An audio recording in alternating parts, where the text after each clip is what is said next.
Update news தெரிஞ்சுக்கொள்ள V-Star சேனலை subscribe பண்ணுங்கள். அப்படியே அந்த பெல் பட்டனையும் ப்ரெஸ் பண்ணுங்கள். ஹலோ வியூவர்ஸ், சென்னையில் இன்று செய்தியாளர்களிடம் பேசிய டிடிவி தினகரன், சட்டமன்ற இடைத்தேர்தலில் அதிக தொகுதிகளில் வெற்றி பெற்றால் யாருக்கு ஆதரவு அளிக்கப் போகிறீர்கள் என்ற கேள்விக்கு பதிலளித்துள்ளார். அப்போது திமுக எங்களின் எதிரி, அந்த கட்சிக்கு நாங்கள் எப்படி ஆதரவளிக்க முடியும்? அதிமுக எங்களது துரோகி, ஆக இருவருக்குமே ஆதரவளிக்க முடியாது என தெரிவித்தார்.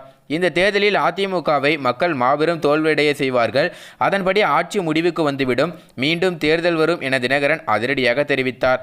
ஜெயலலிதா மரணம் தொடர்பாக திமுக தான் முதலில் விசாரிக்கப்பட வேண்டும். ஏனென்றால் அம்மா மறைவுக்கு பின் அம்மாவை எங்கள் குடும்பம் கொன்றுவிட்டதாக பொய்யை கிளப்பிவிட்டதே ஸ்டாலின் தான். அதற்கு பதிலடியாகத்தான் ஆர்கே நகர் தேர்தலில் மக்கள் தங்கள் வாக்குகளை கொடுத்தார்கள் என்று கூறினார். நான் 10 வருடங்களாக அரசியலிலேயே இல்லை, கட்சியை விட்டு நீக்கப்பட்டிருந்தேன்.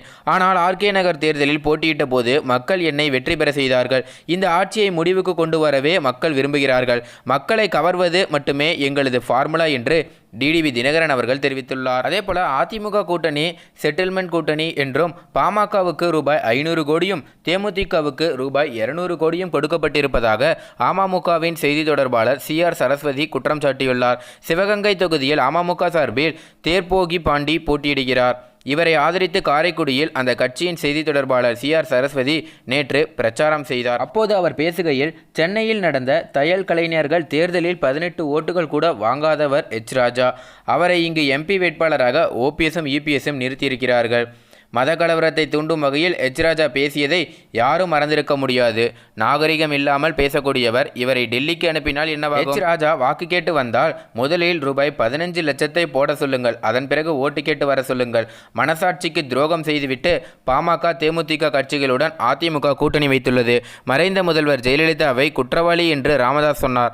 அவரது மகன் அன்புமணி OPS EPSஐ பார்த்து மனம் இருக்கா, வெட்கம் இருக்கா என கேட்டார். ஆனால் அவர்களுடன் இன்றைக்கு அதிமுக கூட்டணி வைத்துள்ளது. அதிமுக கூட்டணி செட்டில்மெண்ட் கூட்டணி. பாமகவுக்கு ரூபாய் 500 கோடியும் தேமுதிகவுக்கு ரூபாய் 200 கோடியும் கொடுத்து மாட்டுச்சந்தையில் துண்டு போட்டு முடிவு செய்வது போல் பேரம் பேசி கூட்டணி வைத்துள்ளார்கள். எல்லோரும் தேர்தலில் நின்று வெற்றி பெற்றுதான் பதவிக்கு வர முடியும். ஆனால் இந்த உலகத்திலேயே 4 காலில் முட்டி போட்டு சென்று முதல்வர் பதவியை பெற்றவர் எடப்பாடி பழனிசாமி. இவ்வாறு அவர் கூறினார். சசிகலா காலில் முதல்வர் எடப்பாடி பழனிசாமி விழுந்ததை பற்றி தான் CR சரஸ்வதி இப்படி கடுமையான விமர்சனத்தை தெரிவித்துள்ளார்.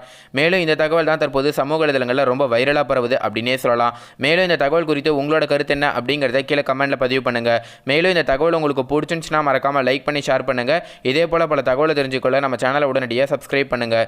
தேங்க்யூ.